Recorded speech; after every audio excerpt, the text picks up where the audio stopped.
Bonjour Frédéric, qui a feuilleté cette presse magazine à en perdre la tête. Oui, et d'abord une actualité royale, puisque demain c'est un anniversaire, le 21 janvier, jour... La mort de Louis XVI. La mort de Louis XVI. C'est étonnant de voir combien l'époque de la Révolution suscite encore de livres. Alors, il y en a un qui m'a particulièrement intéressé.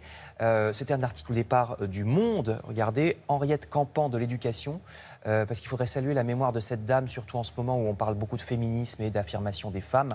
Henriette Campan, elle est connue pour avoir été ce qu'on appellerait aujourd'hui la secrétaire de Marie-Antoinette, donc témoin privilégié de ce qui s'est passé à la Révolution.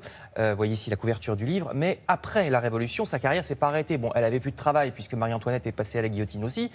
Mais elle a trouvé quelque chose à faire. Elle s'est lancée dans un métier qui existait presque pas à l'époque. Elle ouvre un pensionnat de jeunes filles, vous voyez, Libération, alors que jusque-là, on ne s'intéressait pas beaucoup à l'éducation des filles. Il suffisait qu'elles soient bonnes épouses. Madame Campan, au contraire, va créer vraiment un programme scolaire. Par chance, elle aura parmi ses élèves la jeune Hortense, fille de Joséphine de Beauharnais, qui à l'époque n'est pas grand-chose, mais évidemment, une fois que Napoléon arrive au pouvoir, voilà, ce sera pas mal d'avoir été la prof de la belle-fille de l'empereur. Napoléon, très misogyne, elle s'est même fendue d'un compliment à l'égard de Madame Campan. Il lui a dit, s'il existait une république des femmes, vous en seriez premier consul. Venant d'un misogyne comme lui, c'est pas mal. Donc si vous voulez tout savoir sur cette femme étonnante, courez acheter ce livre aux éditions Flammarion par Geneviève Haroche-Bouzinac. Et sur le même thème, je vous conseille aussi, c'est l'Express et le site de la radio RCF qui vous conseille le dictionnaire des reines, publié chez Plomb par Evelyne Levert. C'est une historienne que vous connaissez peut-être parce qu'elle est interviewée souvent dans les émissions regardées de Stéphane Bern. Elle vous raconte que, vous voyez, elle vous raconte que c'est pas toujours facile d'être une reine. Son dictionnaire commence par abdication, à la lettre A. Abdication de Christine de Suède. Elle vous raconte aussi la reine Margot, Anne d'Autriche, Catherine de Médicis. Donc filez chez votre libraire.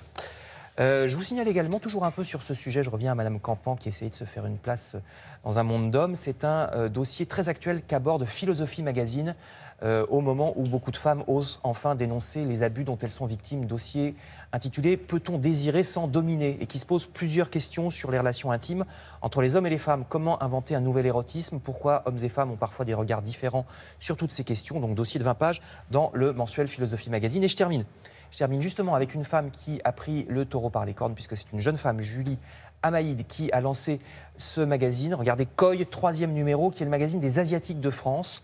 Alors, couverture sur le Nouvel An chinois, puisqu'on entre dans l'année du chien, le 16 février prochain, mais c'est surtout un magazine qui aborde toutes les thématiques franco-asiatiques, donc, outre la signification du Nouvel An chinois, le défilé, les dragons, les enveloppes rouges que s'offrent les Asiatiques. Il y a aussi un dossier sur ce qu'il faut penser de la médecine traditionnelle chinoise. Alors, je ne vous surprendrai pas en vous disant que ce magazine y est plutôt favorable.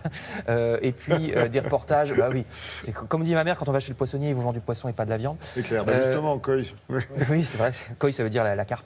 Et puis, des reportages en Asie, que ce soit un pays moderne comme Singapour ou ce beau portfolio, au contraire, dans les campagnes du Laos, magazine Koi. Merci beaucoup, Frédéric. Après